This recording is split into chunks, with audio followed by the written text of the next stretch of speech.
दोस्तों अस्सलाम वालेकुम, नमस्कार, आदाब। मैं हूं आस मोहम्मद और आप देख रहे हैं मेरा YouTube channel Mewat Kesari news.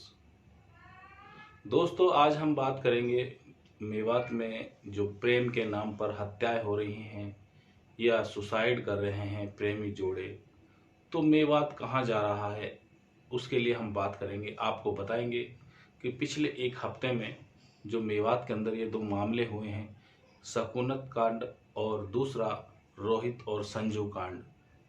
तो दोस्तों आज हम इस पे खुल के चर्चा करेंगे, आपको बताएंगे मेवात कहाँ जा रहा है और हमें इससे किस तरह बचना है और अपने युवाओं को, अपने परिवार के लड़कों को, अपने साथ में रहने वाले साथियों को हमें किस तरह हम मोटिवेट करना है ताकि इस प्यार के चक्कर में अपने भविष्य को ख़राब ना करें और अपनी ज़िंदगी को बर्बाद ना करें।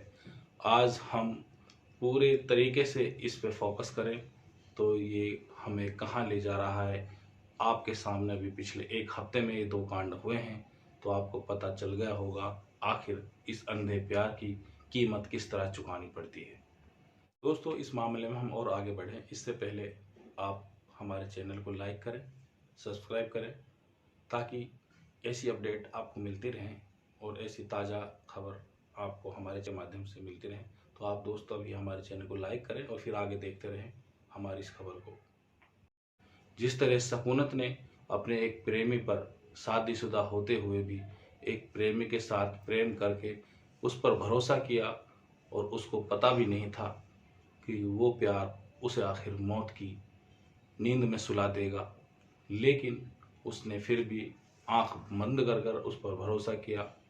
तो दोस्तों हम पहले आपको बताते हैं, शकुनत आपको पता होगा हतीन के पास भोजपुरी गांव की थी और कोंतला का गांव में उसका उसके परिजनों ने निकाह किया था, लेकिन 3 साल पहले उसने अपने पति के खिलाफ दहेज का मुकदमा दर्ज कराकर और अपने गांव आ गई थी। 3 साल वो अपने गांव में रही।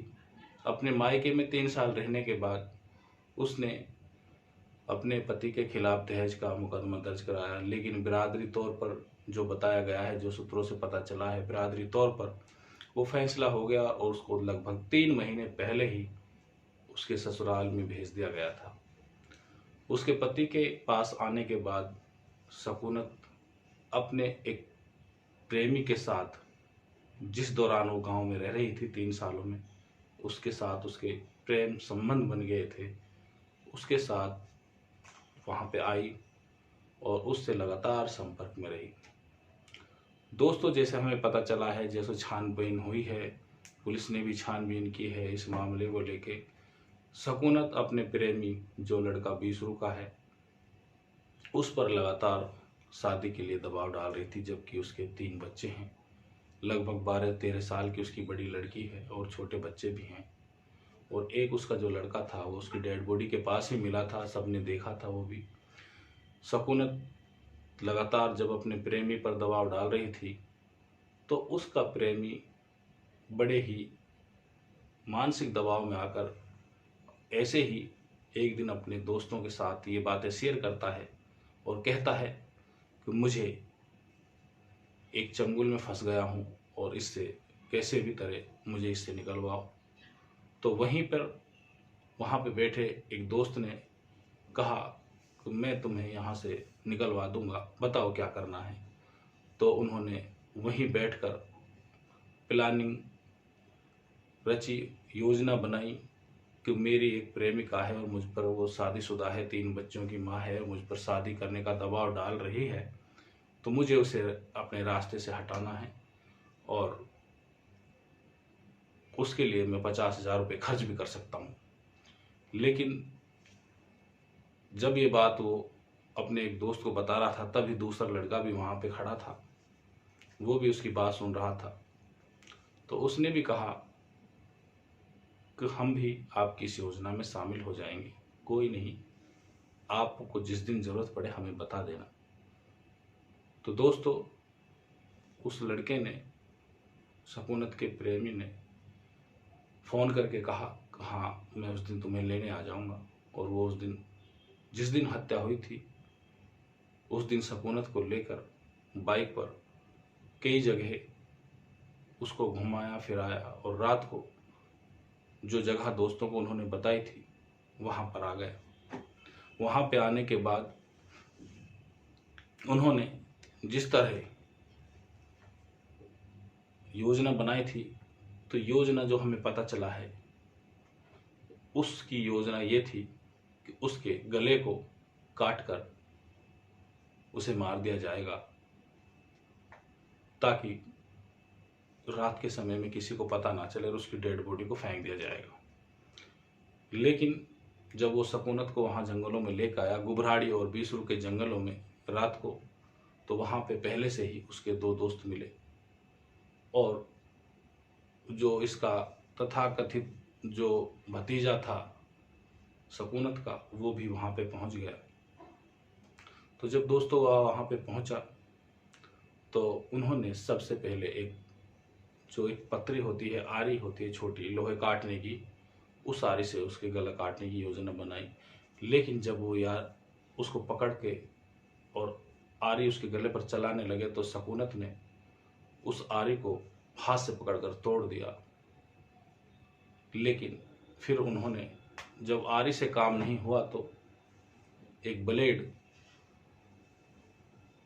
लाने का प्रयास किया और ब्लेड उटावड़ गांव से लाई गई एक दुकान से, जिसमें पता भी चला है, दुकानदार ने भी बताया कि हाँ हम यहाँ से ब्लेड लेके गए थे मेरी दुकान से रात को 10:30 बजे, लगभग 10 बजे की बात है।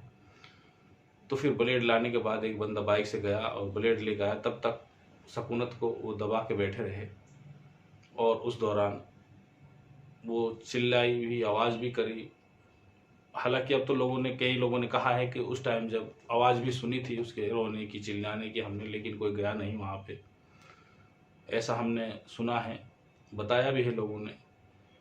लेकिन जब वो ब्लेड लेकर आ गया तो ब्लेड से उसे काटना, जिस तरह थोड़ा ही उसके गले के निशान जैसे ब्लेड चलाई तो सकूनत ने वो भी अपने हाथों से ब्लेड पकड़कर, उसकी डेड बॉडी में भी वो हाथों में निशान है ब्लेड के कटे हुए। और इसका जो ये लड़का भतीजा लगता है जो गिरफ्तार किया गया है, इसके हाथों में भी जब इसने ब्लेड चलाई तो इसके हाथों में भी ब्लेड के निशान हैं। ये इसके हाथ खुद भी कटे हुए थे, ऐसा पुलिस ने भी बताया है। तो ब्लेड को भी तोड़ दिया गया। लेकिन जिन लोगों ने इसके हाथ पकड़े हुए थे उनके एक के साथी के गले में स्वापी डली हुई थी, तो उसने जल्दी से सकूनत के गले में स्वापी डालकर दूसरे लड़के ने वो स्वापी खींचकर इसकी गर्दन को तोड़ दिया और सकूनत की वहां पर दर्दनाक मौत हो गई। लेकिन उनको पता नहीं था कि इसका आखिर अंजाम क्या होगा। और उसका एक छोटा सा जो 2 साल का बच्चा था, उसको भी दोस्तों वहां पे रोते बिलखते हुए छोड़ दिया गया।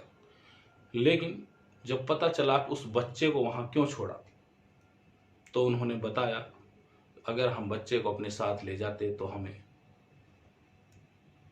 पता चल जाता, पुलिस को या दूसरे लोगों को पता चल जाता अगर बच्चा इनके पास है तो कहीं ना कहीं इन्होंने ही मारा होगा। लेकिन दोस्तों आखिर मर्डर के बाद जब उसका प्रेमी वहीं रहा और पुलिस आई, पता चला लोगों को, तो पता चलने के बाद उस टाइम भी पुलिस के साथ ही वो खड़ा रहा। लेकिन पुलिस को पता नहीं था कि आखिर जो सकूनत का हत्यारा है वो उनके साथ ही खड़ा है। जब सीसीटीवी फुटेज निकाले गए तो सीसीटीवी फुटेज से पेट्रोल पंप से जब देखा गया कि सकूनत को बाइक पर लेकर रहा है, वो सिकरावा का ही, सॉरी बीसरू का ही रहने वाला था और उसी ने मिलकर ये रचना रची थी और उसके प्रेम प्रसंग थे। तो दोस्तों यही आज वो लोग आखिर उनमें से जेल भी जा चुके हैं और कुछ फरार हैं। लेकिन दोस्तों आखिर बुराई की है और बुराई का अंत बुरा ही होता है और वो उन्हें भुगतेंगे। तो हम सबको इस चीज़ से, इस हादसे से सबक लेने की ज़रूरत है। आखिर एक अंधे प्यार ने सकूनत को मौत के घाट उतार दिया और उसका हंसता खेलता हुआ परिवार बर्बाद हो गया और उसके बच्चे आज बगैर माँ के अनाथ हो गए। तो दोस्तों इससे हमें सबक लेना चाहिए।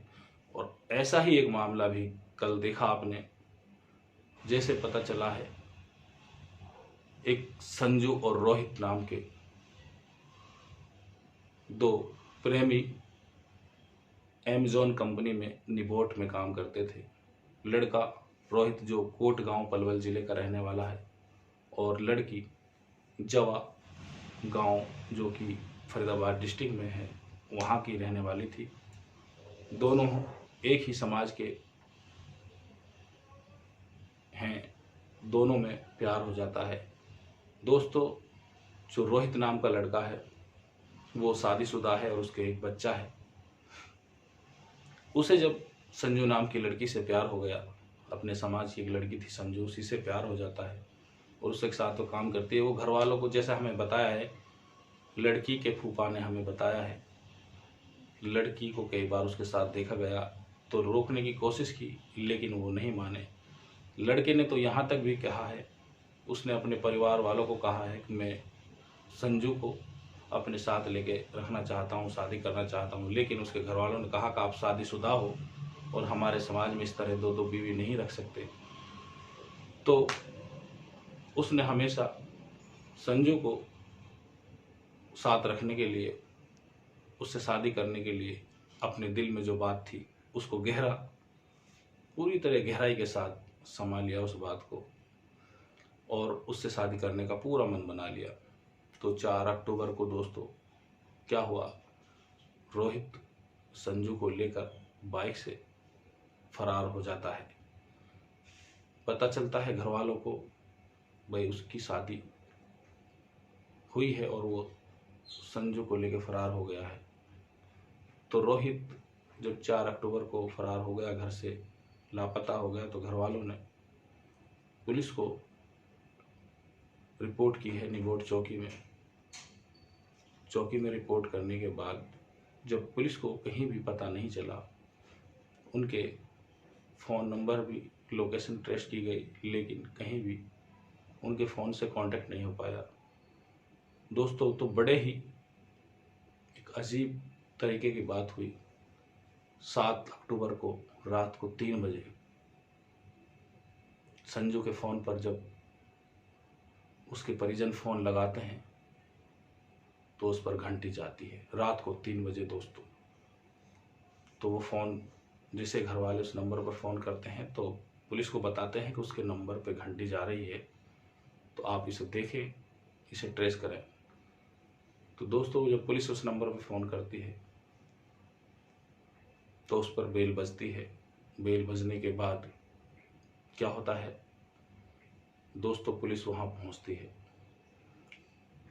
कुदरती बात थी कि 3 दिन से लगातार नेटवर्क नहीं आ रहे थे, कोई भी, दोनों, ना तो रोहित और ना संजू, दोनों के फ़ोन कोई नेटवर्क नहीं आ रहे थे। इत्तेफाक था 3 दिन बाद उनके फ़ोन में घंटी बजी और पुलिस वहाँ लोकेशन ट्रेस करते हुए मौके पर पहुंची तो पता चला नुहू के पहाड़ों में, जो नुहू से तावड़ू के लिए रास्ता जाता है, वहाँ पर एक बिजली के खंभे में, जो बहुत बड़ा टावर है बिजली का, वहाँ पे उनकी बाइक खड़ी हुई है। साथ में बाइक पे खड़े होकर उन्होंने टावर में रस्सी बांधी थी और रस्सी बांधकर दोनों ने अपनी जीवन लीला समाप्त कर ली। दोनों ने फांसी के फंदे पर झूल गए। दोस्तों, क्या उनका यही प्यार था?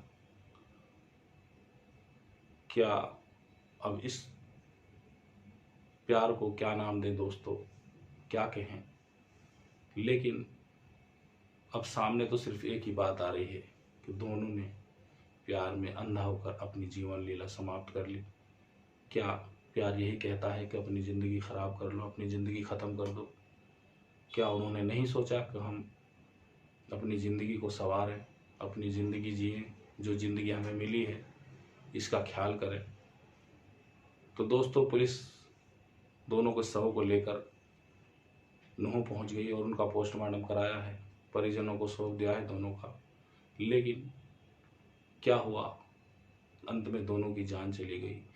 तो दोस्तों, हमारा मतलब अपने इस वीडियो के माध्यम से, अपने एक चैनल के माध्यम से यही एक संदेश देना चाहते हैं कि दोस्तों, प्यार में इतना भी अंधा ना हो कि हमें अपने जीवन और अपने परिवार के बारे में कुछ भी ना सोचें।